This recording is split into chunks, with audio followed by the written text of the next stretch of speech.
नमस्कार. आपण आज या व्हिडिओमध्ये घटक क्रमांक 4 सातत्यपूर्ण सर्वंकष मूल्यमापन हा घटक अभ्यासणार आहोत.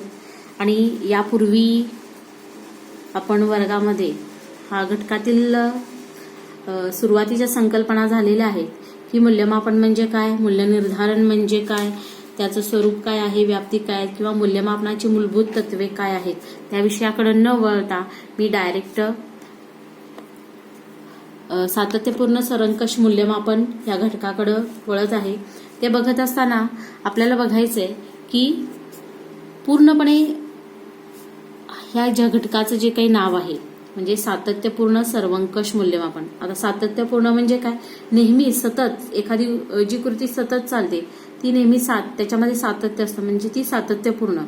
म्हणजे शैक्षणिक वर्षाच्या पूर्णपणे एका दुसऱ्या महिन्यामध्ये त्या विद्यार्थ्याचं मूल्यमापन होत नाही, तर ते नेहमी वर्षभर होत असतं. आणि सर्वंकष म्हणजे काय, आपल्याला माहितीच आहे की शिक्षणाचा मूलभूत ध्येय काय आहे की विद्यार्थ्याचा बौद्धिक, शारीरिक आणि मानसिक विकास करणं, हे त्याचं मूलभूत म्हणजे 3 क्षेत्रांचा विकास होणं गरजेचं आहे, तरच त्या विद्यार्थ्याचा सर्वांगीण विकास.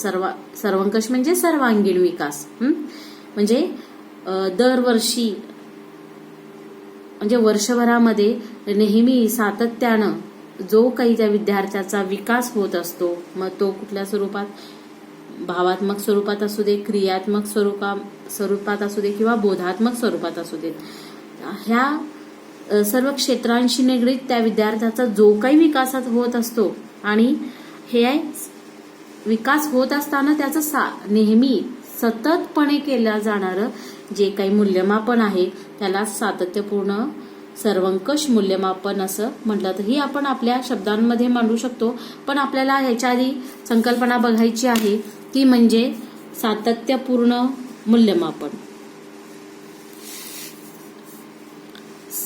सातत्यपूर्ण मूल्यमापन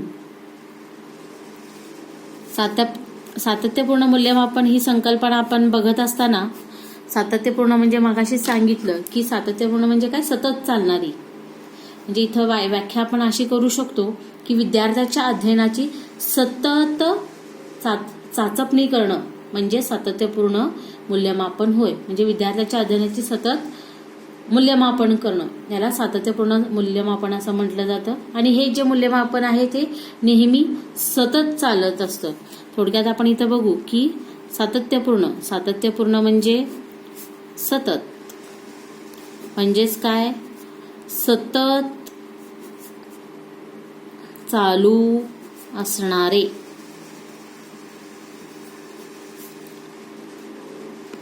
विद्यार्थ्याचे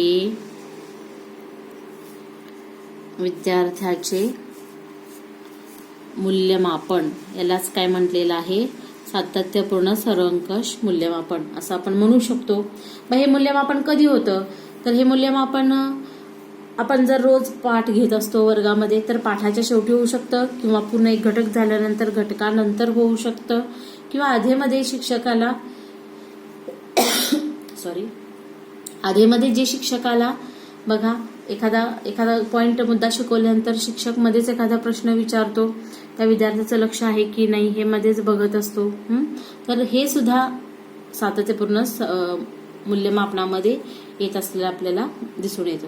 त्यानंतर आहे की सातत्यपूर्ण मूल्यमापनातून काय होतं की नेमकी म्हणजे मूल्यमापनच जर आपल्याला करायचं असेल तर याच्यातून मूल्यमापन का केलं जातं किंवा मूल्यमापनाची गरज काय आहे, आवश्यकता काय किंवा त्याचं ध्येय काय, तर अध्ययनाची पातळी ही विद्यार्थ्याची आपल्याला समजते. म्हणजे त्या विद्यार्थ्यानं कितपत उद्दिष्ट आत्मसात केलेलं आहे, त्याला कितपत समजलेलं आहे आणि या अध्ययनातून विद्यार्थ्याची प्रगती होते की नाही, आणि जर होत नसेल तर यावर आपण काय उपचारात्मक अध्यापन पद्धती शिक्षकांना वापरणं गरजेचं आहे का, शिक्षकाला कोणती पुन्हा अध्यापन पद्धती बदलणं गरजेचं आहे, विद्यार्थ्यामध्ये असणारे कच्चे दुवे कोणते आहेत, त्यावर आपल्याला उपाय काय करता येतील, त्याचबरोबर विद्यार्थ्यांमध्ये योग्य वर्तन बदल होतो की नाही, ह्या सगळ्याचा उपयोग जर आपल्याला म्हणजे या सगळ्याचा उपयोग हा सातत्यपूर्ण सर्वंकष मूल्यमापनातून ही गोष्ट साध्य केली जात असलेला आपल्याला पाहायला मिळते किंवा हे सातत्यपूर्ण मूल्यमापनाचे फायदे आहेत. काय काय आपण एक एक मुद्दा बघू की सातत्यपूर्ण मूल्यमापनाचे फायदे किंवा मूल्यमापनाचे फायदे जर आपल्याला पाहायचे म्हणले तर आपण बघू शकतो की अध्ययनाची पातळी ही विद्यार्थ्याची आपल्याला समजते. त्यानंतर आहे दुसरा मुद्दा, तो म्हणजे विद्यार्थ्याची प्रगती. विद्यार्थीची प्रगती होते की नाही हे आपण पाहू शकतो. त्यानंतर आणखीन काय आपल्याला फायदा आहे की जर होत नसतील तर उपचारात्मक अध्यापन पद्धती, म्हणजे शिक्षकांनी काय करणं गरजेचं आहे, आपली अध्यापन पद्धती बदलणं गरजेचं आहे. किंवा जर त्याच्यामध्ये शिक्षकाला जर समजा काही समस्या विद्यार्थ्यांमध्ये आढळून येत असतील तर त्या आपण पूर्ण करणं, हे म्हणजे त्याच्यामध्ये बदल करणं किंवा त्याच्यावर उपचार करणं गरजेचं आहे. त्याचबरोबर कच्चे दुवे विद्यार्थ्याचे शोधले जातात. म्हणजे या सातत्यपूर्ण मूल्यमापनातून विद्यार्थ्यांच्यामध्ये कोणते कच्चे दुवे आहेत किंवा विद्यार्थ्याला येणाऱ्या समस्या कोणत्या आहेत तर हे पाहण्याचं काम जे आहे ते या सातत्यपूर्ण सरंकष मूल्यमापनामध्ये केलं जात असलेलं आपल्याला दिसून येतं. त्यानंतर आहे ते म्हणजे की आपल्याला व्याख्या बघायची आहे. व्याख्या तर आपण बघितलेलंच आहे की सातत्यपूर्ण सर्वंकष मूल्यमापन म्हणजे जे मूल्यमापन सतत चालू असतं त्यालाच सातत्यपूर्ण सर्वंकष मूल्यमापन असं म्हटलं जातं. किंवा आपण ही व्याख्या सुद्धा आपण बोलू शकतो की सतत चालू असणारे विद्यार्थ्यांचे मूल्यमापन म्हणजेच सातत्यपूर्ण मूल्यमापन होय, अशी व्याख्या आपण करू शकतो. त्यानंतर आपल्याला पुढे बघायचं आहे की सर्वंकष मूल्यमापन म्हणजे काय. मगाशीच आपण बघितलं की सर्वंकष म्हणजे सर्वांगीण, म्हणजे शिक्षणाचं जे मूलभूत ध्येय आहे तर विद्यार्थ्याच्यामध्ये फक्त बौद्धिक विकास आपल्याला करायचा नाहीये, त्याचा शारीरिक आणि मानसिक विकास हा सुद्धा होणं गरजेचं आहे. त्यामुळं इथं आपल्याला सर्वंकष मूल्यमापनामध्ये आपण बघितलं तर सर्वंकष मूल्यमापन म्हणजेच काय इथं म्हटलेलं आहे की सर्वंकष मूल्यमापन म्हणजेच सर्वांगीण मूल्यमापन असं त्याला म्हटलेलं आहे. मग सर्वांगीण मूल्यमापनामध्ये आपण बघतो की कोणत्या गोष्टी येतात तर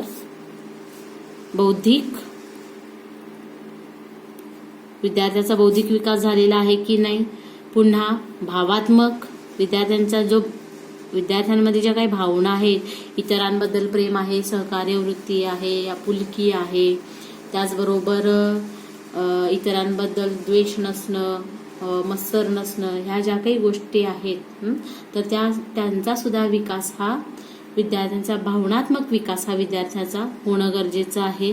त्याचबरोबर आणखीन एक क्षेत्र राहतं ते म्हणजे क्रियात्मक, म्हणजे शारीरिक विकास हा विद्यार्थ्याचा योग्य होणं गरजेचं आहे. नुसतं जर समजा पुस्तकी किडा असेल, एखादा विद्यार्थी खूप हुशार असेल आणि बाहेर तो एखादा खेळण्यासाठी तर इच्छुक नसेल किंवा तो जर खेळत नसेल, बघा खेळातून सुद्धा एक शारीरिक क्षमता विद्यार्थ्यांच्यामध्ये प्राप्त होते.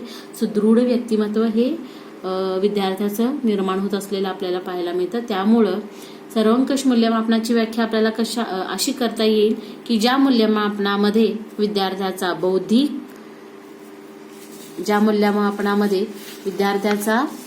बौद्धिक, भावनात्मक, क्रियात्मक आणि त्याचबरोबर आणखीन एक इथं मुद्दा आपण घेऊ शकतो की आंतरक्रियात्मक आढावा घेतला जातो, त्याला सर्वंकष मूल्यमापन असं म्हटलं जातं. बघा मनुष्य हा एक समाजशील प्राणी आहे, त्यामुळे तो समाजाशिवाय एकटा राहू शकत नाही. आणि हा म्हणजे आपण इथं मुद्दा कशाचा पाहतोय की आंतरक्रियात्मक. ठीक आहे, बघा विद्यार्थ्याचा इथं बौद्धिक विकास झालेला आहे, भावनात्मक विकास झालेला आहे, क्रियात्मक विद्यार्थ्याचा विकास झालेला आहे आणि तो अगदी सर्व गुण संपन्न बनलेला आहे. पण तो समाजापासून अलिप्त जर राहत असेल तर अलिप्त असलेला विद्यार्थी हा समाजामध्ये टिकू शकत नाही. तर त्यानं समाजामध्ये सुद्धा एक प्रकारची आंतरक्रिया निर्माण करणं गरजेचं आहे. समाजाचा एक घटक बनून राहणं गरजेचं आहे. तरच त्या याचा जो काही आढावा घेतला जातो त्याला सर्वंकष मूल्यमापन असं, सर्वंकष म्हणजेच काय, सर्वांगीण मूल्यमापन असं म्हटलं जातं. व्याख्या आणखी एकदा बघू की ज्या मूल्यमापनामध्ये विद्यार्थ्याचा बौद्धिक, भावनात्मक, क्रियात्मक, आंतरक्रियात्मक आढावा घेतला जातो त्यास सर्वंकष मूल्यमापन असं म्हटलं जातं.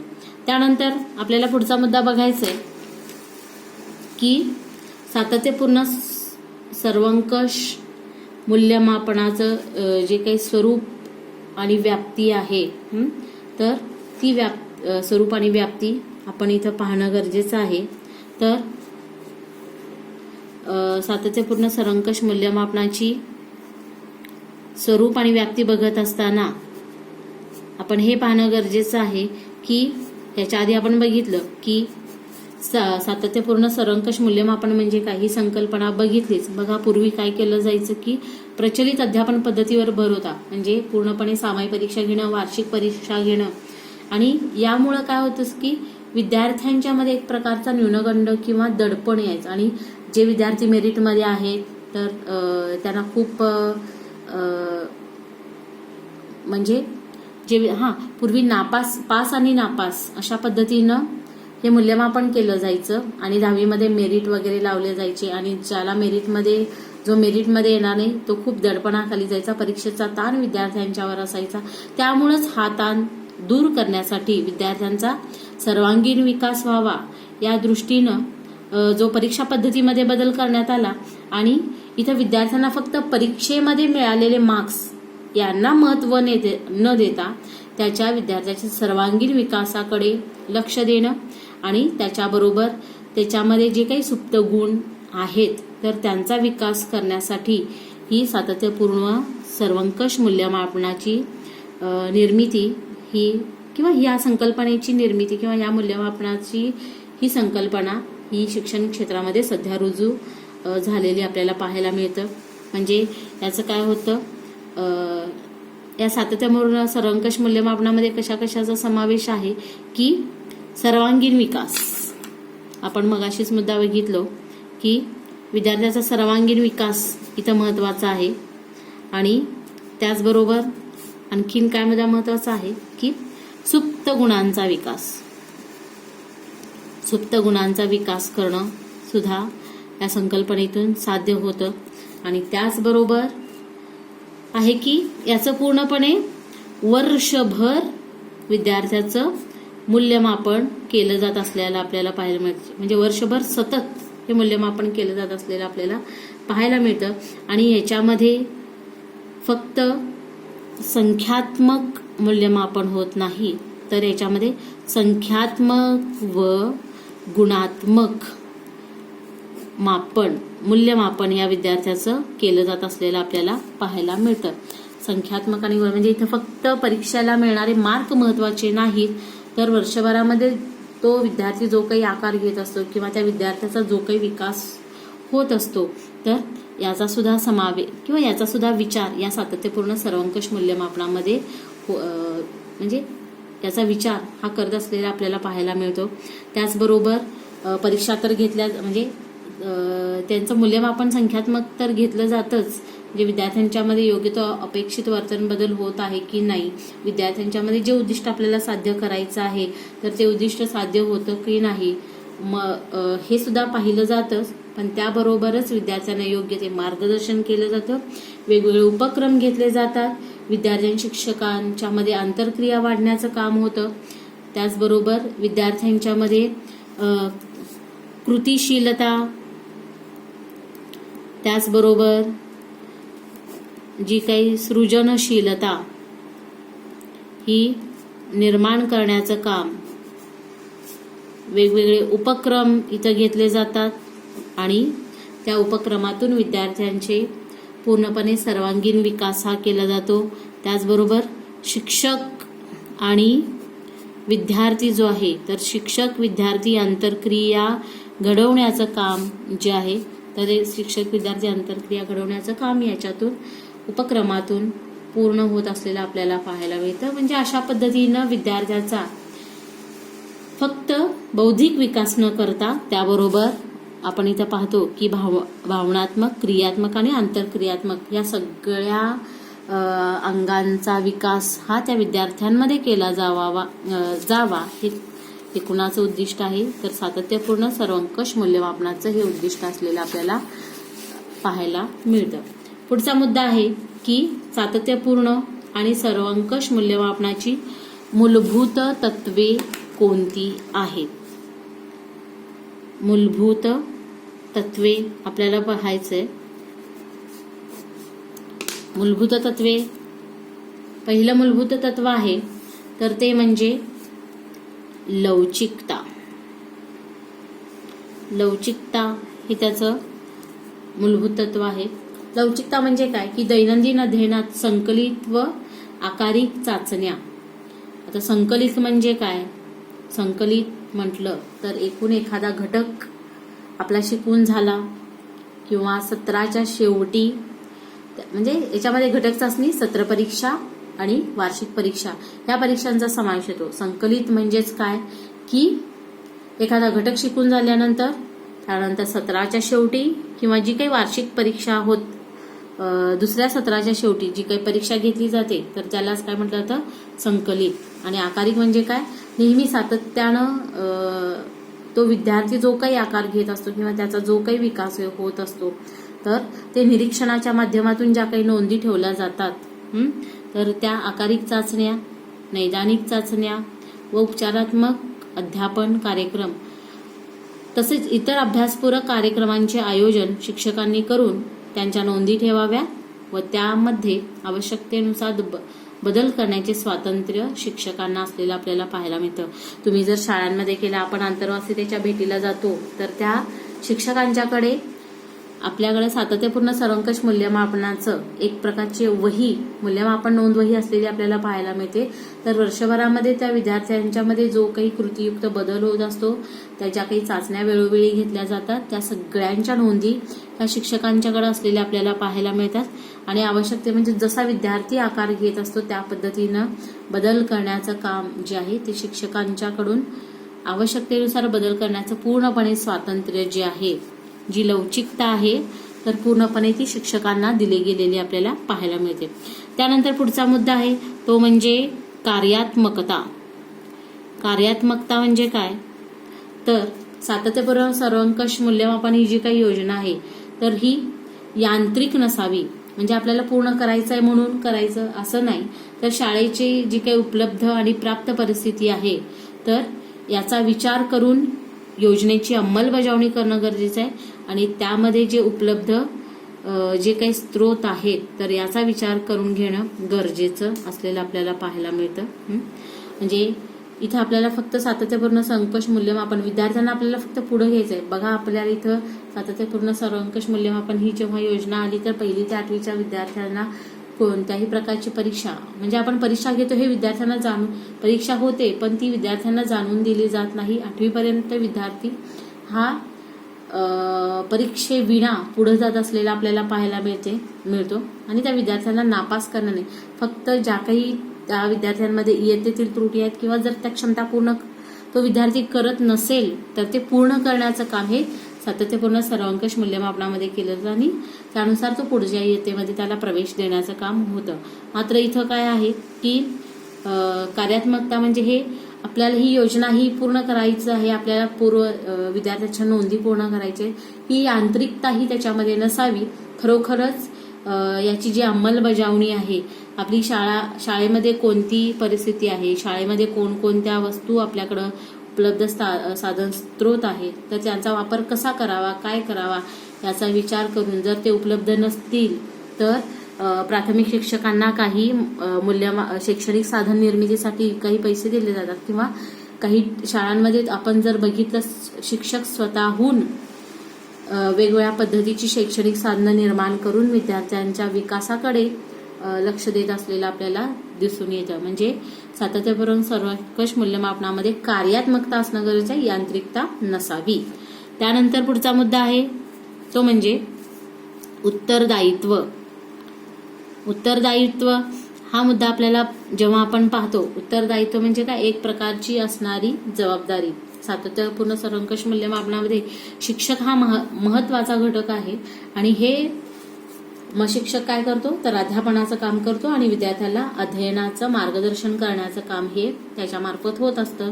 त्यामुळं की जे काही दैनंदिन अध्ययन आणि अध्यापनाचं नियोजन आहे तर हे नियोजन शिस्तबद्ध पद्धतीनं गरजेचं आहे आणि त्याची अंमलबजावणी जी आहे ती म्हणजे जसं नियोजन केलेलं आहे त्या पद्धतीनं त्याची अंमलबजावणी करणं सुद्धा हे जबाबदारीचं काम हे शिक्षकाचं असलेलं आपल्याला पाहायला मिळतं. त्यानंतर आहे पुढचा मुद्दा तो म्हणजे वेळेचे नियोजन. म्हणजे हे जे काही सातत्यपूर्ण सर्वंकष मूल्यमापन हे वर्षभर चालत असतं तर कोणत्या वेळी कोणत्या महिन्यामध्ये मुलांच्या नोंदी कधी कराव्यात, त्यांचं आकारिक मूल्यमापन कधी करावं, संकलित मूल्यमापन कधी करावं, उपचारात्मक अध्यापन पद्धती आपण कधी कराव्यात, उपक्रम कधी घ्यावेत, ह्याचं सगळं पूर्णपणे नियोजन या अध्यापनात अडथळे न आणता तर याचं पूर्णपणे योग्य ते नियोजन हे करणं अपेक्षित आहे. आणि जर वेळेचे योग्य प्रकारे नियोजन झालं तर मात्र हे नियोजन करत असताना आपल्या अध्यापनाच्या नियोजनावर कोणत्याही प्रकारची बाधा येता कामा नये किंवा ही मूल्यमापन प्रक्रिया ही वेळखाऊ असल्याने अध्यापनामध्ये कुठल्याही प्रकारचा अडथळा येऊ नये याची काळजी. कारण का वर्षभर आपल्याला उपक्रम राबवायचे आहेत, वर्षभर त्याच्या नोंदी ठेवायच्या आहेत, वर्षभर वेगळे उपक्रम घ्यायचे, त्या विद्यार्थ्याचं निरीक्षण करायचं आणि त्या निरीक्षणातून वेगवेगळ्या नैदानिक चाचण्या घेऊन आपण त्या विद्यार्थ्याचं पूर्णपणे मूल्यमापन आपल्याला एकत्रितरित्या ठेवायचं. आणि हे सर्व करत असताना आपलं जे काय अध्यापन आहे त्या अध्यापनावर विपरीत परिणाम होऊ नये यासाठी वेळेचं नियोजन हे योग्य पद्धतीनं करणं गरजेचं आहे. पुढचा 5वा मुद्दा आहे तो म्हणजे वस्तुनिष्ठता. आता हे मूल्यमापन करताना एखादा विद्यार्थी आपल्याला आवडतो त्यामुळे त्याचं मूल्यमापन हे खूप चांगलं, ही व्यक्तिनिष्ठता त्याच्यामध्ये नसावी, तर व्यक्तिनिष्ठता ही मूल्यमापनामध्ये असणं गरजेचं आहे. म्हणजे विद्यार्थ्यांच्या अध्ययनावर कोणतीही परिस्थिती, व्यक्ती, उपलब्ध साधने व वातावरणाचा प्रभाव पडत असतो. बघा, जर घरी खूप वातावरण हे तंग असेल, घरी सारखं सातत्यानं भांडणं होत असतील तर विद्यार्थ्याचं अध्ययन हे चांगल्या प्रकारे होऊ शकत नाही. त्याचबरोबर असं सुद्धा असतं जे शिक्षक आवडत नाही तर तो विषय सुद्धा त्या विद्यार्थ्यांना आवडत नसलेला आपल्याला पाहायला मिळतो. काही व्यक्तींना काही विद्यार्थ्यांना अभ्यास करण्याचाच कंटाळा असतो, त्यामुळे अध्ययनाकडे लक्ष देत नाहीत. त्यांच्याकडं उपलब्ध साधन, पुस्तकं जर असतील तर ही उपलब्ध साधनं त्यांच्याकडे आहेत की नाहीत, ह्या पुस्तकांची यांची कमतरता असणं आणि त्याचबरोबर आजूबाजूचा जो काही समाज आहे. आणि हे लक्षात ठेवा की जो आयुष्यामध्ये जीवनामध्ये यशस्वी होतो त्याला ह्या इतर गोष्टींचा काहीच परिणाम होत नाही. आपण एक पिक्चर बघितलेला आहे तो म्हणजे चानी नावाचा. ती IAS अधिकारी होते, तिचे वडील एवढे रिक्षा चालक असून सुद्धा ती एका उच्च पदावर कलेक्टर पदापर्यंत गेलेलं. म्हणजे ह्या थोडाफार प्रमाणात या परिस्थितीचा परिणाम हा विद्यार्थ्याच्या अध्ययनावर होतच असतो, पण हे होत असताना कोणताही परिणाम होऊ न देणं, विद्यार्थ्यांची जी काही उपक्रमातील सहभाग आहे, त्याचबरोबर विद्यार्थ्यांनी जे काही शैक्षणिक संपादन केलेलं आहे, विद्यार्थ्याचा सर्वांगीण प्रगतीचा आढावा जो आहे तर त्या सगळ्याचा आढावा घेऊनच म्हणजे हा खूप विद्यार्थी चांगला आहे, हा गरीब घरातला आहे, हा श्रीमंत घरातला आहे, अशा कोणत्याही प्रकारचा पूर्वग्रह दूषित न ठेवता त्या विद्यार्थ्यांना वर्षभर जी काही सर्वांगीण प्रगती केलेली आहे उपक्रमामध्ये तो विद्यार्थी जो काही सहभाग झालेला आहे याचा पूर्णपणे याचं निरीक्षण करून तरच त्याचं मूल्यमापन हे वस्तुनिष्ठ होऊ शकतं. आणि जर त्याच्यातून काही त्रुटी आढळल्या विद्यार्थ्यांमध्ये तर आपण त्यासाठी अध्ययनपूरक आणि वातावरण निर्मिती करणं हे शिक्षकाची जबाबदारी असलेली आपल्याला पाहायला मिळते. तर एकूण ही सातत्यपूर्ण सर्वंकष मूल्यमापनाची मूलभूत तत्व जी आहेत ती एकूण 5 आहेत. एक म्हणजे लवचिकता, म्हणजे कोणती गोष्ट कधी करायची आहे उपचारात्मक अध्यापन पद्धती, आकार चाचणी कधी घ्यायची आहे, नैदानिक चाचणी कधी घ्यायची आहे, त्याचबरोबर इतर उपक्रम कधी घ्यायचे आहेत, याच्या सर्व नोंदी ठेवणं गरजेचं आहे. आणि आवश्यकतेनुसार जर बदल करायचे असतील तर तो शिक्षक करू शकतो. कार्यात्मकता बघत असताना फक्त ही योजना यांत्रिक आहे किंवा ही योजना शासनानं दिली आहे ती म्हणून फक्त यांत्रिक पद्धतीनं न वापरता खरोखरच त्याची अंमलबजावणी ही मनापासून करणं गरजेचं आहे. आणि शाळेमध्ये जे काही उपलब्ध साधन संपत्ती, साधन स्त्रोत आहे त्याचा वापर करून ती अंमलबजावणी करणं गरजेचं आहे. उत्तरदायित्व, शिक्षकाचं खूप मोठं उत्तरदायित्व आहे की अध्ययन अध्यापन जे काही अध्ययन अध्यापन होत असतं त्याचं शिस्तबद्ध पद्धतीने नियोजन, आणि फक्त नियोजन करायचं नाही तर त्याची योग्यरित्या अंमलबजावणी करणं ही सुद्धा शिक्षकाची जबाबदारी आहे. वेळेच्या नियोजनामध्ये आपण बघितलं, आपल्याला हे बरेच उपक्रम सातत्यपूर्ण सर्वंकष मूल्यमापन, अगदी अक्षरशः आपण बघतो की त्या शिक्षकाला एवढी कामं असतात की त्यातून त्याच्या अध्यापनावर परिणाम हा होत असतो. आणि अध्यापन करावं की नाही किंवा अध्यापन कधी करावं, कसं करावं, ह्या सगळ्या सांख्यिकीय आकडेमोडीमध्येच हा प्राथमिक शिक्षक अगदी बेजार झालेला आपल्याला पाहायला मिळतो. तरी सुद्धा हे सगळं नियोजन करत असताना आपल्या दैनंदिन कामकाजावर कोणत्याही पद्धतीचं अडचण येऊ नये किंवा त्याच्यावर परिणाम होऊ नये याचा विचार करून वेळेचं नियोजन योग्य ते करणं गरजेचं आहे. आणि शेवटी येते म्हणजे वस्तुनिष्ठता. तर वस्तुनिष्ठते, विद्यार्थ्याची परिस्थिती काय आहे, ती विद्यार्थी कसा आहे, त्याच्याकडे उपलब्ध साधन आहेत की नाही, किंवा त्याच्या घरचं वातावरण करणं, याच्या कोणत्याही गोष्टीचा प्रभाव ही शिक्षकांनी त्याच्या मूल्यमापनावर करता कामा नये. तर तो विद्यार्थी जो काही आहे तर वर्षभरामध्ये त्याने उपक्रमांमध्ये कसा सहभाग घेतलेला आहे, त्याचबरोबर त्याच्या सर्वांगीण विकासामध्ये त्याची प्रगती कशी आहे, शैक्षणिक संपादन कशी केलेली, याचा वस्तुनिष्ठपणे विचार करणं गरजेचं आहे. आणि त्याच्यामध्ये ज्या काही समस्या भेडसावत असतील तर त्यावर योग्य ते अध्ययनपूरक उपक्रम आणि पोषक वातावरण निर्माण करणं हे गरजेचं असलेलं आपल्याला पाहायला मिळतं.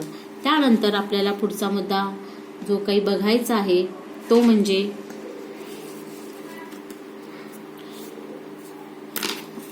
मूल्य निर्धारणाचे विविध प्रकार.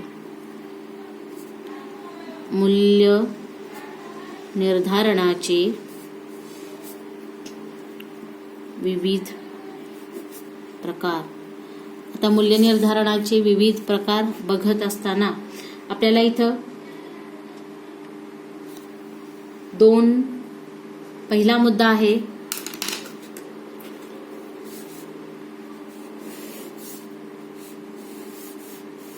तो म्हणजे सातत्यपूर्ण आकारिक मूल्यमापन. सातत्यपूर्ण आकारिक मूल्यमापन. आता सातत्यपूर्ण ही संकल्पना आपल्याला माहितीच आहे. आता आकारिक म्हणजे काय की जेव्हा मगाशी आपण बघितलं की विद्यार्थ्याची जी सातत्यपूर्ण विकासाची पातळी पाहण्यासाठी आणि त्याचा जो काही व्यक्तिमत्व विकास होतो तर याची मोजमाप करण्यासाठीच मूल्य निर्धारण ही संकल्पना आपली म्हणजे थोडक्यात मूल्य निर्धारण म्हणजे काय, इथं आपण व्याख्या बघतोय की विद्यार्थ्यांची जो काही सातत्यपूर्ण विकास होतो तर त्याची पातळी पाहण्यासाठी आणि त्याचा जो काही व्यक्तिमत्व विकास होतो तर ह्या व्यक्तिमत्व विकासाचे मोजमाप करण्यासाठी ही मूल्य निर्धारण ही संकल्पना वापरात आलेली आपल्याला पाहायला मिळतं. तर थोडक्यात आपण बघतो की विद्यार्थ्यांच्या विकासाची प्रक्रिया ही सातत्यानं चालू असते आणि विद्यार्थ्यांच्यामध्ये योग्य वर्तन बदल होतो की नाही याची तपासणी या मूल्य निर्धारणातून केली जाते. आणि आपण इथं थोडक्यात बघितलं तर सातत्यपूर्ण मूल्य निर्धारण हा एक प्रकारे विकासात्मक मूल्य निर्धारणाचा एक प्रकार आहे आणि विद्यार्थ्याच्या अभ्यासाला योग्य दिशा देण्यासाठी शिक्षकांना अध्ययन अध्यापन प्रक्रियेमध्ये बदल करता येतात. म्हणजे विद्यार्थ्याला जर योग्य अभ्यासाला गती द्यायची असेल तर वेगवेगळे उपक्रम शिक्षक राबवू शकतात आणि त्याच्यातूनच मग वर्गामध्ये निबंध घेणं, चाचण्या घेणं, विविध परीक्षा घेणं याच्या मार्फतच सातत्यपूर्ण मूल्यमापन मूल्य निर्धारण हे आपल्याला करता येत असलेलं आपल्याला पाहायला मिळतं. तर इथं आपल्याला व्याख्या याची पाहणं गरजेचं आहे की सातत्यपूर्ण आकारिक मूल्यमापन म्हणजे काय.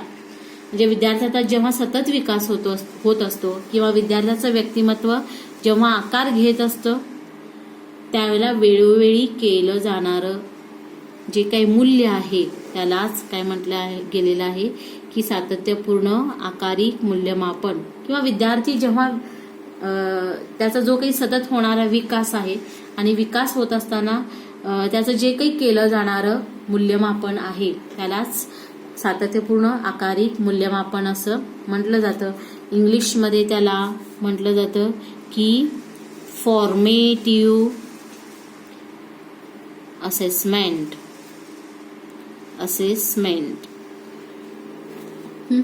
तर त्यालाच मूल्यमापन म्हणजे इव्हॅल्युएशन आणि असेसमेंट म्हणजे काय, मूल्य निर्धारण. म्हणजे विद्यार्थी जेव्हा सतत विकास विद्यार्थ्याचा जेव्हा होत असतो किंवा विद्यार्थ्याचं व्यक्तिमत्व आकाराला येत असतं त्यावेळी वेळोवेळी ठरवलेले जे काही मूल्य आहे त्याला सातत्यपूर्ण आकारिक मूल्यमापन असं म्हटलं जातं. तर यामध्ये आपल्याला इथं बघायचं आहे की त्याचे फायदे काय आहेत. जे काही सातत्यपूर्ण आकारिक मूल्यमापन केलं जातं त्याचे फायदे काय आहेत. अध्ययनाला दिशा देणं, विद्यार्थ्याच्या अध्ययनाला दिशा देणं. त्याचबरोबर दुसरा मुद्दा आहे की आता इथं उपचारात्मक अध्यापन पद्धती आपण म्हणू शकतो. जसं विद्यार्थ्याला ज्या काही समस्या येतात त्या समस्येनुसार शिक्षकांना काय करणं गरजेचं आहे की त्या विद्यार्थ्याला उपचारात्मक अध्यापन करणं गरजेचं आहे किंवा स्वतःचीच अध्यापन पद्धती ही बदलणं गरजेचं आहे. त्याचबरोबर विद्यार्थ्यांचा परीक्षेचा ताण जो आहे तर परीक्षेचा ताण कमी करणं हे एक त्याचा फायदा आहे. त्याचबरोबर आहे त्या विद्यार्थ्यांना अभ्यासाची आवड निर्माण करणं किंवा अभ्यासाची आवड या सातत्यपूर्ण किंवा आकारिक मूल्यमापनामध्ये होते. त्याचबरोबर जे काही बेशिस्त आहे बेशिस्त कमी करण्याचं काम हे या सातत्यपूर्ण आकारिक मूल्यमापनामधून होत असलेलं आपल्याला पाहायला मिळतं. आणि याच्याद्वारे काय आहे की विद्यार्थ्यांची जी काही सहावा मुद्दा आहे की विद्यार्थ्यांची प्रगती ही आपल्याला कळून येते आणि त्याचबरोबर विद्यार्थ्यांमध्ये असणाऱ्या ज्या काही उणीवा आहेत या आपल्याला सातत्यपूर्ण आकारिक मूल्यमापनातून पाहायला आपल्याला पाहायला मिळत असलेलं आपल्याला दिसून येतं. त्यानंतर पुढचा मुद्दा आहे तो म्हणजे अध्ययनावरील प्रत्याभरण.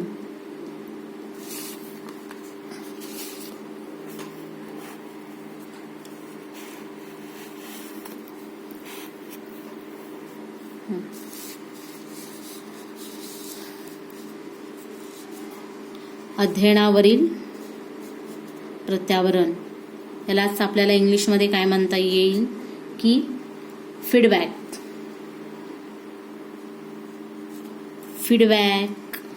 On learning. म्हणजेच अध्ययनावरील प्रत्याभरण असं त्याला म्हटलं जातं. प्रत्याभरण म्हणजे काय की अध्ययन अध्यापन प्रक्रियेचे मूल्यांकन. प्रत्याभरण म्हणजे काय आपण थोडक्यात याची संकल्पना बघू की प्रत्याभरण म्हणजेच मूल्यांकन. कुणाचं मूल्यांकन करायचं आहे की अध्ययन आणि अध्यापनाचं. बघा आपण पूर्ण एखादा मुद्दा शिकून झाल्यानंतर आपण सगळ्यात शेवटी एक प्रश्न विचारतो विद्यार्थ्यांना एखादा किंवा आधीमध्ये प्रश्न विचारतो. का विचारतो तर ते नेमकं विद्यार्थ्यांना आपण जे काही शिकवत आहोत अध्यापन करत आहोत तर त्या विद्यार्थ्यांना ते समजलेलं आहे की नाही. म्हणजे इथं कशाचं मूल्यांकन होतं आपण जे काही समजतो शिकवतोय ते समजते की नाही म्हणजे इथं शिक्षकांचं मूल्यांकन केलं. त्याचबरोबर अध्ययन मग आणखी एक त्या पाठीमागचा उद्देश असतो की विद्यार्थी चांगल्या प्रकारे त्यांना म्हणजे आपल्याला जे उद्दिष्ट साध्य करायचे ते उद्दिष्ट विद्यार्थ्यांमध्ये साध्य होत आहे की नाही किंवा विद्यार्थ्याच्यामध्ये योग्य ते वर्तन बदल होतोय की नाही, विद्यार्थ्यांना आपण जे शिकवतो ते समजतंय की नाही. म्हणजेच थोडक्यात प्रत्याभरण म्हणजे काय की प्रत्याभरण म्हणजे अध्ययन अध्यापनाचं मूल्यांकन असं म्हटलं जातं. तर या मूल्यांकनामुळे काय होतं बरं समजा आपलं विद्यार्थ्यांना जर कळत नसेल आपण शिकवतेल किंवा आपल्या अध्यापन पद्धतीमध्ये कळत नसेल तर आपण काय करू शकतो, पुन्हा आपल्या अध्ययनाध्यापनामध्ये सुधारणा करता येते. प्रत्याभरणामुळे जे काही समस्या आहेत, विद्यार्थ्यांना ज्या काही समस्या आहेत तर त्या समस्यांचं निदान बघा, आपण एखादा पाठ झाल्यानंतर किंवा तुमचा जेव्हा सूक्ष्म पाठ हा सुरुवातीला घेतला जातो त्याला काय केलं जातं की त्याच्यामध्ये उपचारात्मक सूचना दिल्या जातात. एक चांगल्या बाबी आणि अनावश्यक बाबी यांचा समावेश आपण त्याच्यामध्ये करतो. चांगल्या बाबीमुळे तुम्हाला प्रोत्साहन मिळतं आणि अनावश्यक बाबी काय टाळायचं, म्हणजे हे एक प्रकारचं तुम्हाला प्रत्याभरण आहे. म्हणजे चांगल्या सुद्धा गोष्टी सांगितल्या जातात आणि तुमच्यामध्ये काय त्रुटी आहे, तुम्ही ती उणीवा किंवा ती त्रुटी कशी दूर केली पाहिजे याचं पाठानंतर तुम्हाला जे काही फीडबॅक शिक्षक देतात, म्हणजे जे काही गोष्टी सांगिततात त्यालाच काय म्हटलं जातं, प्रत्याभरण असं म्हटलं जातं किंवा फीडबॅक असं त्याला आपण म्हणू शकतो.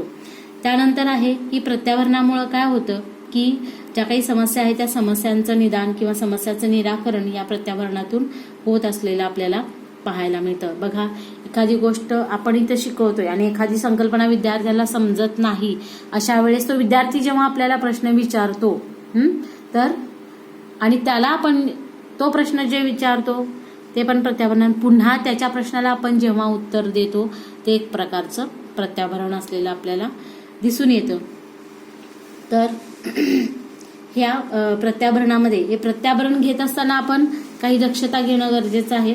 प्रत्याभरण हे जे आहे उद्दिष्टाधिष्ठित असावं, उगाच काहीतरी त्या विद्यार्थ्यांना उत्तर द्यायचं आहे किंवा विद्यार्थ्यांनी पण उगाच काहीतरी प्रश्न विचारायचा आहे म्हणून विचारला जाता कामा नये, तर तो उद्दिष्टाधिष्ठित असणं गरजेचं आहे. त्याचबरोबर प्रत्याभरण हे तत्काळ करावे. एखादी गोष्ट समजली नाही तर लगेचच काय करणं अपेक्षित आहे, तर विद्यार्थ्यांनी शिक्षकांना विचारणं गरजेचं आहे. आणि आपल्याला तो मुद्दा आपण जे काही शिकवतोय तर समोरच्या विद्यार्थ्याला समजतंय की नाही, तर एखादा प्रश्न पूर्णपणे एक मार्गी आपल्याला अध्यापन करणं करायचं नाही, तर द्विमार्गी आधीमध्ये विद्यार्थ्याला प्रश्न विचारणं गरजेचं आहे. तरच प्रत्याभरण हे म्हणजे प्रत्याभरण हे तत्काळ करणं गरजेचं आहे. प्रत्याभरण ज्या त्या कार्याशी निगडीत असावे. जो काही घटक आहे, आता शिकवतोय आपण मूल्यमापन आणि प्रश्न विचारतोय अनुदेशन आरेखनातला, असं परस्पर संबंधित हा प्रत्याभरण असणं गरजेचं आहे. उगाच कुठल्याही विषय चाललाय एक आणि दुसराच प्रश्न विचारणं हे चुकीची गोष्ट आहे. किंवा प्रत्याभरण हे ज्या त्या कार्याशी निगडीत असणं गरजेचं आहे. अध्ययन वृद्धीस पूरक व वैविध्यपूर्ण असणं गरजेचं आहे. मग जे काही प्रत्याभरण विद्यार्थ्याला द्यायचं आहे तर विद्यार्थ्यांनी अध्ययन चांगल्या पद्धतीनं करावं, त्या अध्ययन वृद्धीचे पूरक किंवा विद्यार्थ्यांचं शिकण्यामध्ये कल निर्माण व्हावा यासाठी त्याचं प्रत्याभरण देणं गरजेचं आहे. एखाद्या विद्यार्थ्याने जर प्रश्न विचारला, तू काय प्रश्न विचारतोस, एवढंच तुला साधं कळत नाही का, असे उद्गार काढणं हे चुकीचं आहे. त्यानं जो काही प्रश्न विचारलेला आहे तर तो प्रश्नाला आपण योग्य ते उत्तर देणं गरजेचं आहे. तरच त्या विद्यार्थी अध्ययनामध्ये लक्ष देतील. त्यानंतर पुढचं आहे प्रत्याभरण अचूक व वस्तुनिष्ठ असावं. प्रत्याभरण हे आपण जे काही प्रत्युत्तर आपण त्या विद्यार्थ्याला द्यायचं आहे किंवा विद्यार्थ्यांनी आपल्याला द्यायचं तर ते अचूक असणं गरजेचं आहे आणि ते वस्तुनिष्ठ, कुठल्याही व्यक्तीकडे बघून ती व्यक्ती कशी आहे काय आहे हे न बघता हे वस्तुनिष्ठ असणं गरजेचं आहे. त्यानंतर आहे प्रत्याभरणासाठी विविध माध्यमांचा वापर करणं हे गरजेचं आहे. विविध माध्यमं आपण जेव्हा पाहतो तर विविध माध्यमं कोणती आहे, तर फक्त आपण व्याख्यान पद्धती वापरायचं नाही आहे, तर त्याच्यामध्ये आपण जर बघितलं तर जे काही ऑनलाईन प्रशिक्षण आहे किंवा आपण वेगवेगळ्या तंत्रांचा, वेगवेगळ्या मीडियाचा वापर आपण या प्रत्याभरणामध्ये करणं गरजेचं असलेलं आपल्याला पाहायला मिळतं. त्यानंतर प्रत्याभरणाचं जे काही महत्त्व आहे किंवा फायदा काय आहे किंवा उपयोग काय आहे हे इथं आपण पाहणं गरजेचं आहे. महत्त्व काय आहे प्रत्याभरणाचं, तर याच्यामुळं विद्यार्थ्याच्या अध्ययनातील प्रगती समजते. कुणाची प्रगती? विद्यार्थ्याची. कशा संदर्भात? अध्ययन. कारण विद्यार्थी काय करतो? अध्ययन करत असतो. त्यामुळे विद्यार्थ्याच्या अध्ययनातील प्रगती समजते.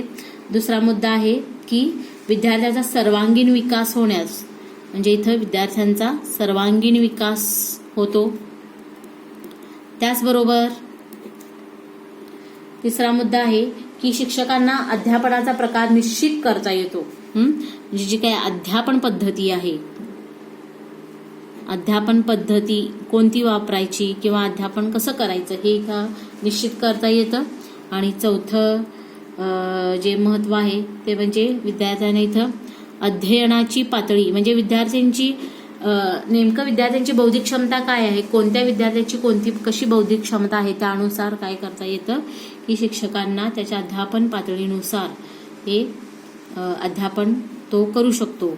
अध्ययन पातळी निश्चित होते म्हणजे कोणत्या विद्यार्थ्याला कोणत्या पातळी म्हणजे त्याला मध्यम स्वरूपानं सांगणं गरजेचं आहे का अगदीच त्याला सखोलपणे माहिती देणं गरजेचं आहे का त्याला समजणाऱ्या भाषेमध्ये आपण अध्यापन करणं गरजेचं हे पाहणं गरजेचं आहे. त्याचबरोबर पाचवा मुद्दा जो आहे तो म्हणजे इथं सातत्यपूर्ण सर्वंकष मूल्यमापनाअंतर्गत सुधारणा करण्यासाठी म्हणजे इथं मूल्यमापन पद्धतीमध्ये सुधारणा करण्यासाठी या प्रत्याभरणाची गरज असलेली आपल्याला आपण जर समजा सातत्यानं एक आणि एकच परीक्षा पद्धतीच वापरत असेल तर ती चुकीची आहे. तर मग त्याच्यातून वेगळे उपक्रम घेणं, वेगळे प्रकल्प घेणं आणि या वेगळ्या उपक्रम प्रकल्पातून विद्यार्थी कसा प्रतिसाद देतो, त्याचा विकास कसा होतो तर हे पाहणं हे आपण प्रत्याभरणाद्वारे आपण पाहू शकतो. आणि यामुळंच प्रत्याभरणाचा उपयोग जो आहे तर तो सातत्यपूर्ण सर्वंकष मूल्यमापनाअंतर्गत सुधारणेसाठी होतो असं आपल्याला इथं दिसून येतं. मग हे करत असताना आपण विद्यार्थ्यांचं जर प्रत्याभरण घ्यायचं आहे आपल्याला तर त्याच्यामध्ये काही प्रश्न प्रकार सांगितलेले आहेत तर ते आता इथं आपल्याला पाहणं गरजेचं आहे. आपण पुढचा मुद्दा बघू.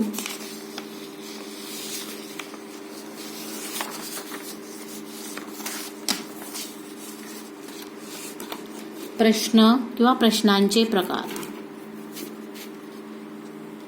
आपल्याला आपण जवळजवळ 1ली ते 12वी पर्यंत आपण बऱ्याच जणांनी आपण एक्झाम दिलेली आहे. तर एक्झाम देत असताना आपल्याला कोणत्या स्वरूपाचे प्रश्न आपल्या पेपरमध्ये असतात हे माहीतच आहे. तर ह्याच्यामध्ये 2 प्रकार आहेत, मुख्य 2 प्रकार आहेत. एक म्हणजे मुक्त प्रतिक्रियात्मक आणि दुसरा आहे ते म्हणजे निश्चित प्रतिक्रियात्मक.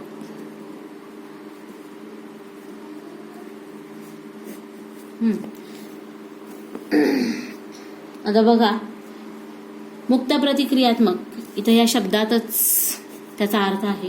मुक्त प्रतिक्रिया आपल्याला द्यायचे की ज्या प्रश्नाचे उत्तर निश्चित शब्द किंवा निश्चित वाक्य असू शकत नाही. उत्तर लिहिताना मुक्त प्रतिसाद तो विद्यार्थी म्हणजे देऊ शकतो. तर अशा प्रश्नांना काय म्हटलं जातं, मुक्त प्रतिक्रियात्मक प्रश्न असं म्हटलं जातं. आता उदाहरणार्थ निबंध असेल किंवा एखाद्या गोष्टीचं वर्णन करणं असेल, निबंध असेल, कल्पना विस्तार असेल तर ह्या सगळ्यांचा समावेश मुक्त प्रतिक्रियात्मक प्रश्नांमध्ये होत असलेला आपल्याला दिसून येतो. मुक्त प्रतिक्रियात्मक म्हणजे काय, कुठल्याही प्रश्नाचं उत्तर निश्चित शब्द किंवा निश्चित वाक्य असू शकत नाही. लिहिताना मुक्त प्रतिसाद देण्याची सोय असते, त्यालाच मुक्त प्रतिक्रियात्मक प्रश्न असं म्हटलं जातं. आता उदाहरणार्थ आपण इथं देऊ. उदाहरणार्थ वर्णन करणे असेल, त्याचबरोबर निबंध असेल, त्याचबरोबर कल्पना विस्तार असेल, तर या सगळ्यांचा समावेश जो आहे तर या मुक्त प्रतिक्रियात्मक मध्ये येतो. त्यानंतर दुसरा मुद्दा काय आहे इथं की निश्चित प्रतिक्रियात्मक.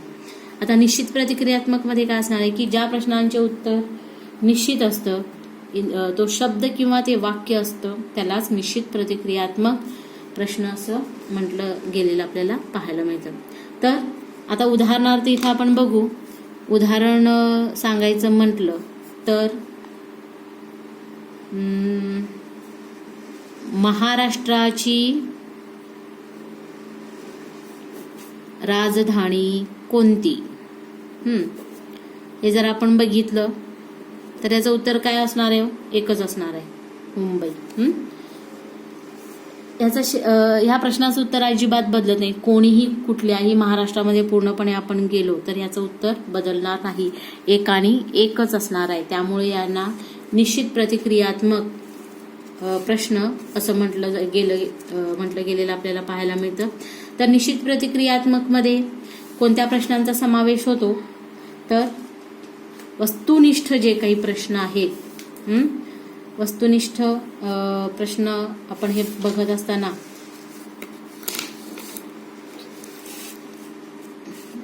आपण निश्चित प्रतिक्रियात्मकचं बघतोय की वस्तुनिष्ठ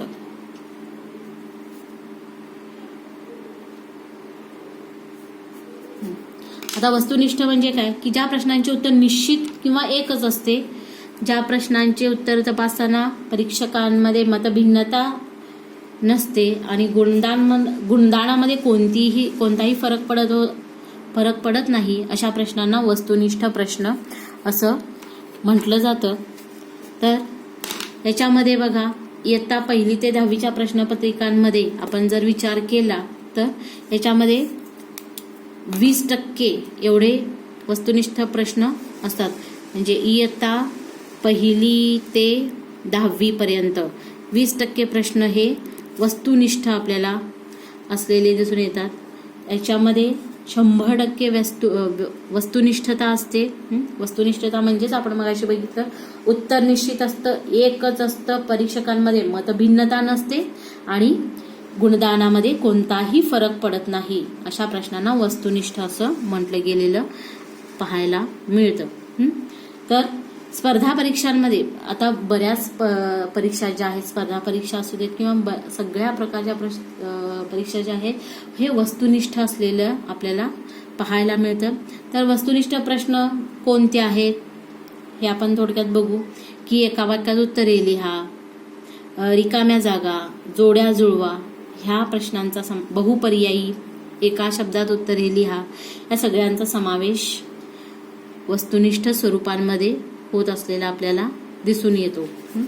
त्यानंतर आहे तो म्हणजे या वस्तुनिष्ठ प्रश्नांचे फायदे काय आहेत. बघा, हे वस्तुनिष्ठ प्रश्नांचं फायदे बघत असताना याला वेळ कमी लागतो, म्हणजे उत्तरे लिहिण्यासाठी वेळ कमी लागतो. त्याचबरोबर विद्यार्थ्यांचा वर्तन बदल आपल्याला पाहता येतो आणि उत्तर बरोबर असेल तर आपण बरोबर देऊ शकतो.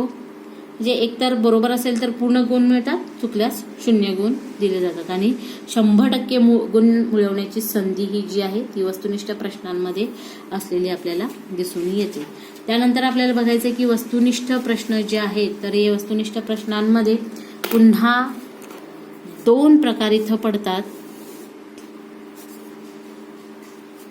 एक म्हणजे त्याला प्रत्यावहनात्मक प्रश्न असं म्हणलेलं आहे. त्यात वस्तुनिष्ठ नाही, नुसतं वस्तुनिष्ठ प्रश्न. आणि इथं आपण बघतोय की प्रत्यावहनात्मक प्रश्न, प्रत्यावहनात्मक आणि प्रत्याभिज्ञान किंवा प्रत्याभिज्ञानात्मक प्रश्न. हे बघत असताना आपण इथं पाहणं गरजेचं आहे की प्रत्यावहनात्मक म्हणजे काय किंवा प्रत्यावहन म्हणजे हे स्मरण करणे किंवा आठवणे, ही प्रोसेस प्रत्यावहनामध्ये होत असलेली आपल्याला पाहायला मिळते. याच्यामध्ये विद्यार्थ्यांना आठवून त्या प्रश्नाचं उत्तर हे लिहावं लागतं किंवा प्रश्न प्रकार हा पूर्ती प्रश्न या नावाने ओळखला जातो. पूर्ती प्रश्न, पूर्ती म्हणजेच पूर्ण करणं. मग उदाहरणार्थ याच्यामध्ये रिकाम्या जागा येतात, अपूर्ण विधाने पूर्ण करा, हे त्यामध्ये त्यांचा समावेश येत असलेला आपल्याला दिसून येतो. म्हणजे इथं काय करायचं आहे, आठवण्याची क्रिया ही प्रत्यावहनात्मक. आता इथं बघा, मी एक सोपा शब्द म्हणजे एक वेगळी संकल्पना तुम्हाला सांगतोय की आठवणे आणि ओळखणे. जरा गफलत होते की प्रत्यावहनात्मक प्रश्न म्हणजे काय आणि प्रत्याभिज्ञान. इथं प्रत्यावहनामध्ये व आहे आणि आठवण्यामध्ये सुद्धा व आहे. म्हणजे ज्या ह्याच्यामध्ये व हा शब्द येतो तर तो प्रत्यावहनात्मक. म्हणजे आठवणे म्हणजेच प्रत्यावहन. तर प्रत्याभिज्ञानामध्ये त्याचा समावेश होत नाही. आठवणे म्हणजेच प्रत्यावहन म्हणजे स्मरणावर आधारित प्रश्न हे त्याच्यामध्ये असतात. त्यालाच पूर्ती प्रश्न. अपूर्ण विधाने पूर्ण करा, रिकाम्या जागा. मात्र ह्याच्यामध्ये लक्षात ठेवा की कोणत्याही प्रकारचे ऑप्शन्स किंवा पर्याय याला दिलेले नसतात. आपल्याला ते आठवून लिहायचे असतात. त्यानंतर आपल्या डीएडमध्ये सुद्धा बघा पहिला प्रश्न जो असतो तर तो आपल्याला आठवून लिहायचा असतो. याच्यामध्ये कोणत्याही प्रकारचे पर्याय इथं आपल्याला दिलेले नसतात. तर तो जो प्रकार आहे तो प्रत्यावहनात्मक आहे. त्यानंतर त्याचे फायदे जर आपण बघितले, विद्यार्थ्याला एखाद्या विषयाची कितपत माहिती हे आपल्याला कळतं. त्याचबरोबर ज्ञान आकलन स्तरावरील उद्दिष्ट आपल्याला तपासता येतात. या प्रश्नांची उत्तरं अंदाजे लिहिता येत नाहीत. आणि प्रश्न तयार करणं सोपं असतं. कारण प्रश्न तयार करत असताना कोणत्याही प्रकारचे आपल्याला पर्याय आपण देण्याची गरज नसते. त्यामुळे फक्त आपल्याला प्रश्न तयार करायचे. त्यामुळे प्रश्न तयार करायला सोपं असतं. विद्यार्थ्यांना कितपत विषय माहिती आहे ते बघितलं जातं. ज्ञान आकलनाची उद्दिष्ट तपासताना अंदाजे उत्तरं लिहिता येत नाहीत. आणि दोष काय आहेत तर भाषा संदिग्ध असल्यास उत्तर निश्चित देता येत नाही. या प्रश्नांमुळे विद्यार्थी पाठांतरावर म्हणजे ती संकल्पना समजून घेत नाहीत. एखादी संकल्पना समजली तर ओळखून आपण लगेच त्याचं उत्तर लिहू शकतो. पण इथं पाठांतरावर भर दिलं जातं आणि उत्तर आठवत नसेल तर इतर उत्तरे लिहिण्यावर त्याचा परिणाम होत असलेला पाहायला मिळतो. त्यानंतर आहे ते म्हणजे प्रत्याभिज्ञान. आता हे प्रत्याभिज्ञान हा प्रश्न बघत असताना इथं कोणती प्रोसेस होते तर ओळखणे ही प्रोसेस या ठिकाणी होत असलेली पाहायला मिळतं. आता इथं इंग्लिशमध्ये प्रत्यावहनात्मक म्हणजे इथं रिकॉल केलं जातं आणि इथं काय केलं जातं रिकॉग्निशनची प्रोसेस होते. रिकॉग्निशन म्हणजेच काय ओळखणे.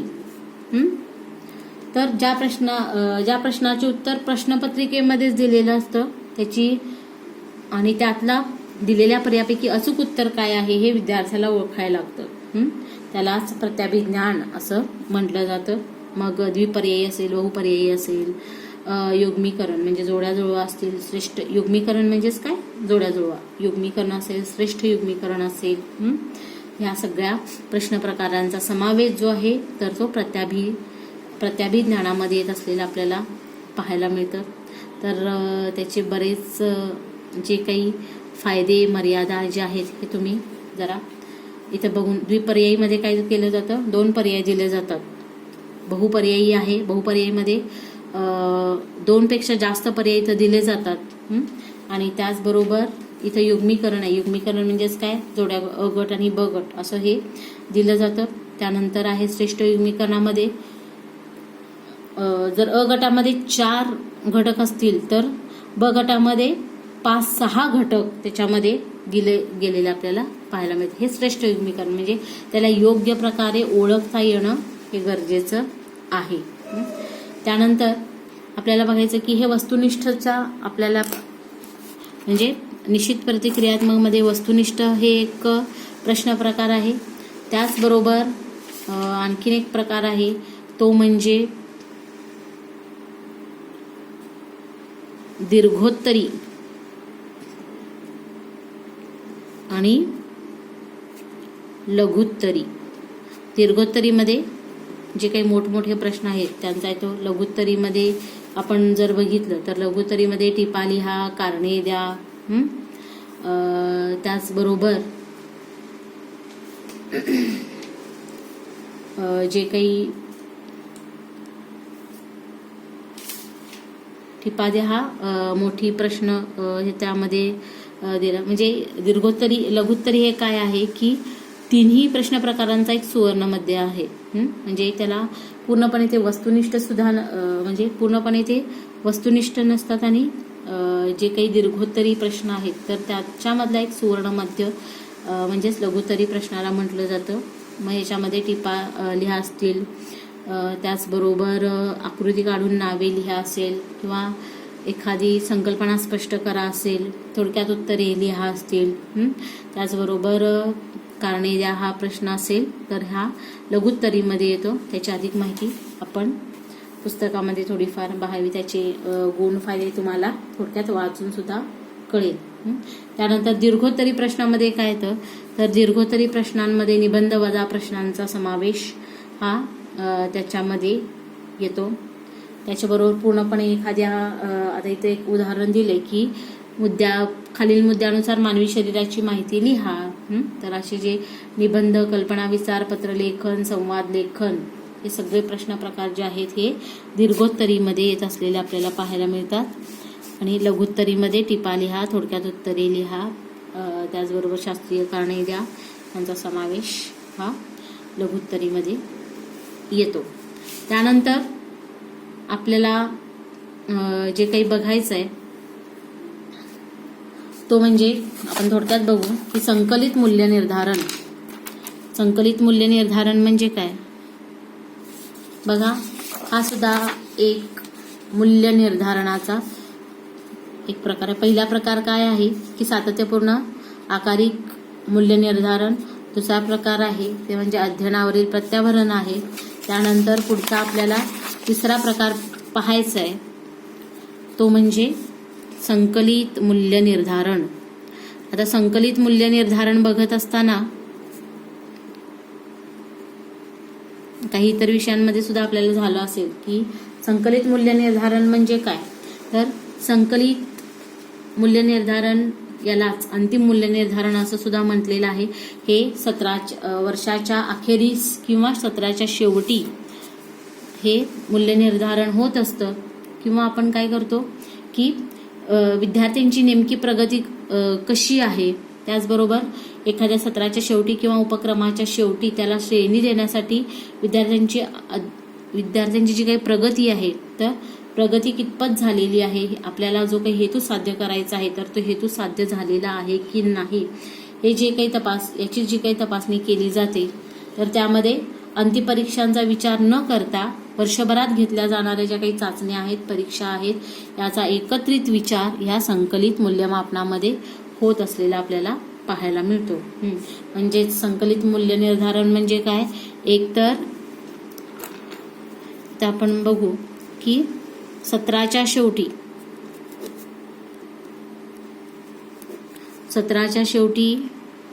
किंवा वर्षाच्या शेवटी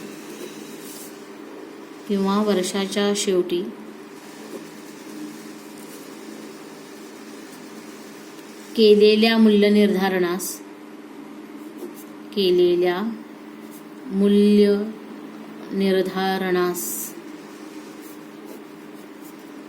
काय म्हटलेलं आहे की संकलित मूल्य निर्धारण असं म्हटलेलं. मूल्य निर्धारण असं म्हटलं जातं.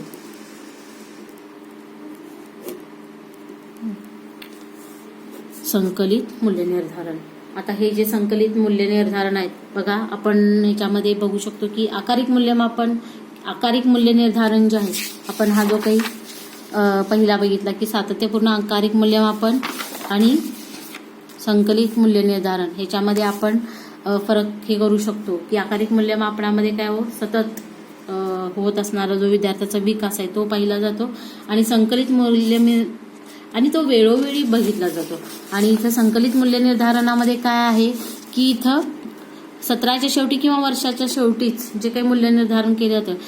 मग इथं विचार करत असताना फक्त त्या परीक्षेचा विचार केला जात नाही, तर वर्षभर जे काही वेगळे उपक्रम घेतले जातात, ज्या काही चाचण्या घेतल्या जातात, ज्या काही परीक्षा घेतल्या जातात, त्याचा एकत्रित आढावा जो आहे या संकलित मूल्य निर्धारणामध्ये केला जातो. तर मग हे संकलित मूल्य निर्धारण म्हणजे सत्राच्या शेवटी जे काही विद्यार्थ्याला प्रमाणपत्र मिळतं तर त्याचा उपयोग काय किंवा या संकलित मूल्य निर्धारणाचे फायदे काय आहेत तर आपण ते बघू. पहिला फायदा आहे तो म्हणजे पुढच्या वर्गात प्रवेश यामुळे दिला जातो या संकलित मूल्य निर्धारणानंतर. त्यानंतर आहे की अभ्यासक्रम पूर्ण झाल्यानंतर प्रमाणपत्र देता येतं.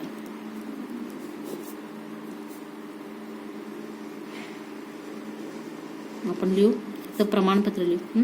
प्रमाणपत्र कधी दिलं जाऊ शकतं ती अभ्यासक्रम पूर्ण झाल्यानंतर. पुन्हा तिसरा मुद्दा त्याचा फायदा आहे की विद्यार्थ्याच्या जे काही शैक्षणिक संपादनुकीचा आणि प्रगतीचा विचार म्हणजे विद्यार्थ्यांच्या प्रगती व संपादनुकीचा विचार याच्यामध्ये संपादनुकीचा विचार यामध्ये केला जातो. म्हणजे विद्यार्थ्यानं कितपत प्रगती केली आणि त्यानं कोणती शैक्षणिक म्हणजे तो एखाद्या विषयामध्ये किती पारंगत झालेला आहे, किती त्यानं संपादन केलेलं आहे, तर याचा विचार यामध्ये केला जातो.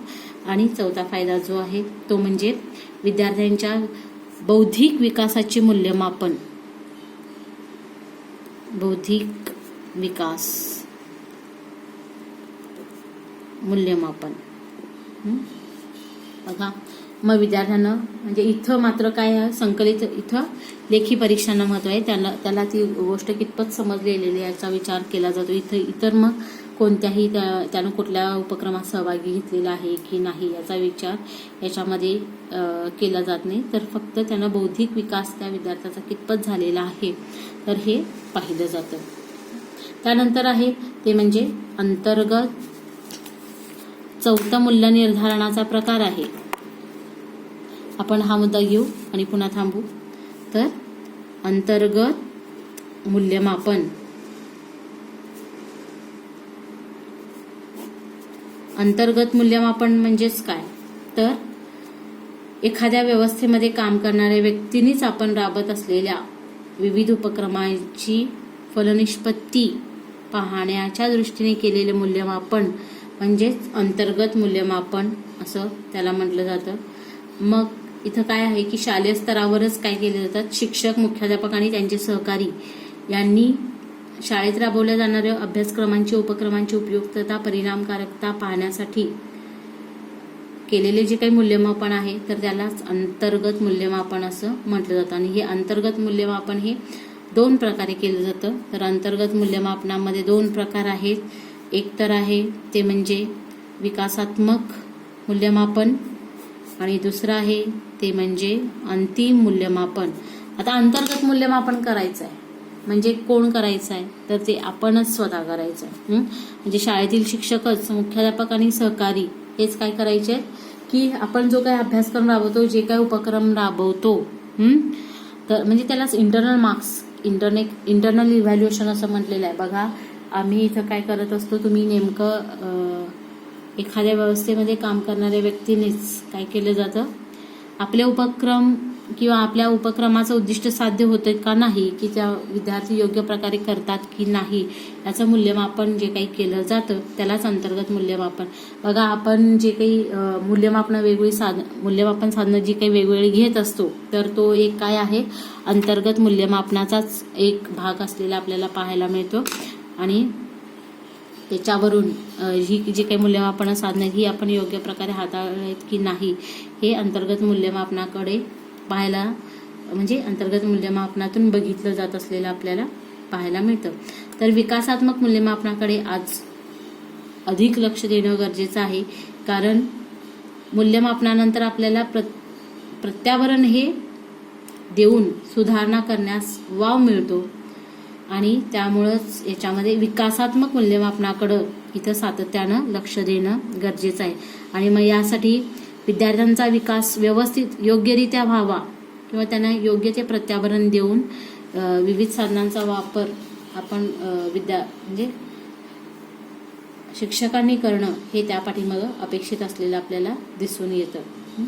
तर आणखीन अंतर्गत मूल्यमापन म्हणजे काय की विद्यार्थ्याच्या क्षमतांचे विविधांगी मूल्यमापन करून वर्ग अध्ययन प्रक्रिया अधिक प्रभावी करण्याची पद्धती म्हणजेच अंतर्गत मूल्यमापन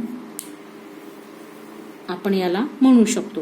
म्हणजे विद्यार्थ्यांचे जे काही क्षमता आहेत तर विद्यार्थ्यांच्या असणाऱ्या ज्या काही क्षमता आहेत आणि वर्ग अध्यापन आहे किंवा विद्यार्थ्यांचं अध्ययन आहे तर ते अधिक प्रभावी करण्याची जी काही पद्धत आहे त्याला अंतर्गत मूल्यमापन असं म्हटलं जात असलेलं आपल्याला पाहायला मिळतं. तर त्याचे स्वरूप आणि वैशिष्ट्य थोडक्यात आपण बघितलो तर अंतर्गत मूल्यमापनाचं स्वरूप आणि वैशिष्ट्य जर बघितली आपण इथे बघू स्वरूप व वैशिष्ट्ये.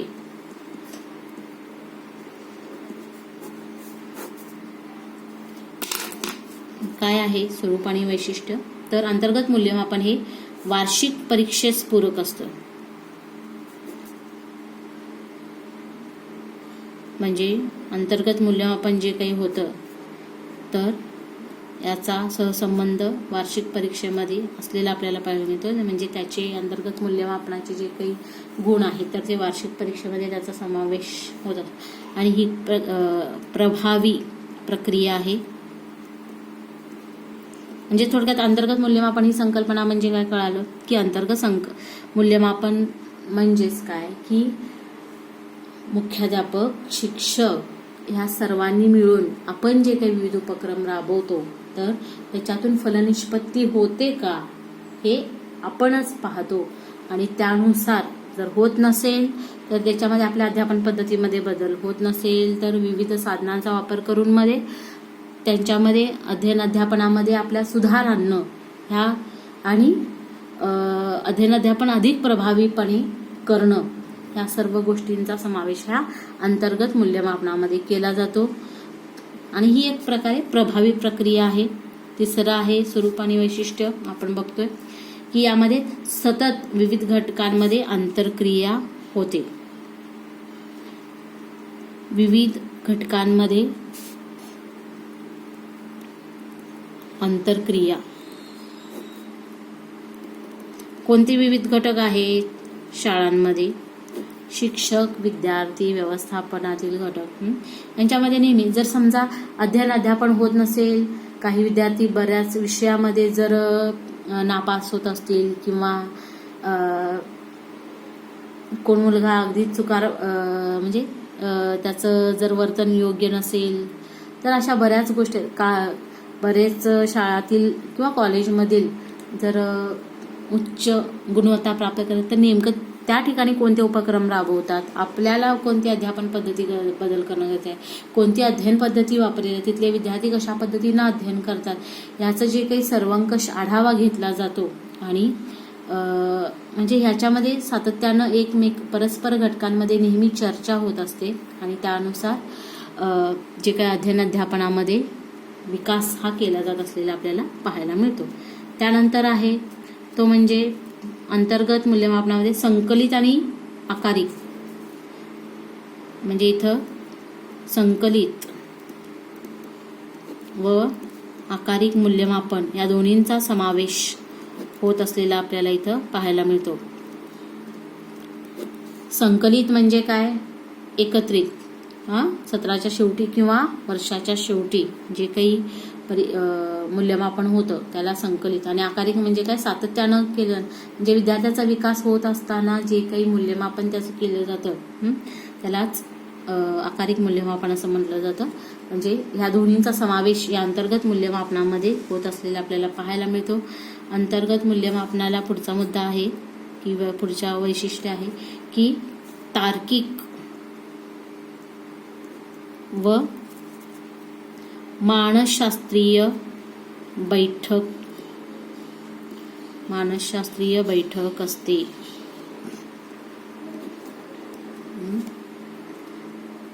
म्हणजे होत नसेल तर आपण असा बदल केला तर आपण त्या विद्यार्थ्यांचं अध्ययन कसं होईल, आपण आपल्या अध्यापन पद्धतीमध्ये बदल केला तर अध्ययन विद्यार्थी चांगल्या पद्धतीनं करू शकतात का, अशा पद्धतीनं तार्किक आणि मानसशास्त्रीय बैठक या अंतर्गत मूल्यमापनाला असलेली आपल्याला पाहायला मिळते. आणि पुढचा मुद्दा आहे की तिन्ही क्षेत्रांचा विकास याच्यामध्ये केला जात असलेला आपल्याला पाहायला मिळतं. तिन्ही क्षेत्रांचा विकास. मग थोडक्यात जर आपण बघितलं मगाशी की मूल्य निर्धारणामध्ये काय आहे की मूल्य निर्धारणामध्ये फक्त बौद्धिक विकासाचं मूल्यमापन म्हणजे बौद्धिक विकासाला चालना दिली गेलेली आहे. आणि आकारिक मूल्यमापनामध्ये काय आहे की त्याच्या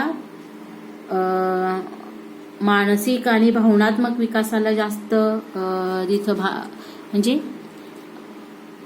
विकासाला प्राधान्य दिले गेलेले पाहिजे आणि इथे मात्र अंतर्गत मूल्यमापनामध्ये तिन्ही क्षेत्रांचा विकास हा विद्यार्थ्यांचा झाला पाहिजे अशा स्वरूपाचं त्याचं मांडणी होत असलेली आपल्याला पाहायला मिळते किंवा याचा समावेश संकल्पनेचा समावेश यामध्ये होत असलेला आपल्याला पाहायला मिळतो. आता पुढचं वैशिष्ट्य आहे की अंतर्गत मूल्यमापनामध्ये दैनंदिनी त्याचबरोबर शालेय उपक्रम आणि इतर कार्यक्रमाचाही समावेश यामध्ये होत असलेला आपल्याला दिसून येतो. तर याच्यामध्ये फक्त अध्ययन अध्यापनाशी निगडीत नाही, तर याच्यामध्ये जे काही दैनंदिन वेगवेगळे उपक्रम दैनंदिनी जे काही चालते परिपाठ वगैरे, त्याचबरोबर जे काही इतर शालेय उपक्रम वक्तृत्व स्पर्धा असू देत, निबंध स्पर्धा असू देत आणि इतर सांस्कृतिक कार्यक्रम, ह्या सगळ्यांचा समावेश या अंतर्गत मूल्यमापनामध्ये केला जात असलेला आपल्याला पाहायला मिळतं. याचे अंतर्गत मूल्यमापनाचे फायदे काय आहेत की आपण इथं बघू की काय फायदे आहेत. परीक्षेची भीती दूर होते. त्यानंतर कारण का इथं याच्यामध्ये कशाचा संकलित आणि आकारिक या दोन्हीचा या मूल्यमापनाचा विचार केला जातो. त्यामुळे जी काही परीक्षेची भीती आहे म्हणजे फक्त वार्षिक परीक्षेवर याचा निकाल नसतो, तर संकलित आणि आकारित याचं एकत्रित मूल्यमापन हे अंतर्गत मूल्यमापनामध्ये केलं जातं. त्यामुळे परीक्षेची भीती ही विद्यार्थ्यांच्या मनावर नसते. दुसरं आहे की पालकांना विद्यार्थ्यांची प्रगती समजते. पालकांना विद्यार्थी प्रगती समजते आणि त्याचबरोबर जे आहे तर शिक्षकांना योग्य दिशेने म्हणजे उपचारात्मक अध्यापन पद्धती कोणती करावी हे त्या शिक्षकांना कळतं. आणि शेवटचा मुद्दा जो आहे तो म्हणजे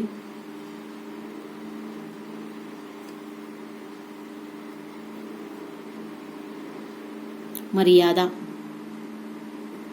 आपण हा मुद्दा घेऊ आणि पुन्हा इथं आपण थांबू. मर्यादा काय आहेत? ही एक वेळ खाऊ आहे, कारण अगदी पूर्णपणे सत्राच्या शेवटी केलं जातं अंतर्गत मूल्य, त्यामुळे ही प्रक्रिया जी आहे ती वेळ खाऊ आहे. दुसरं जे आहे यामध्ये विद्यार्थी सतत कार्यशील राहील याची शक्यता नाही. आणि त्याचबरोबर प्रशासनाचे सहकार्य न मिळाल्यास म्हणजे इथं प्रशासनाचं म्हणजे अडथळे येण्याची शक्यता असते.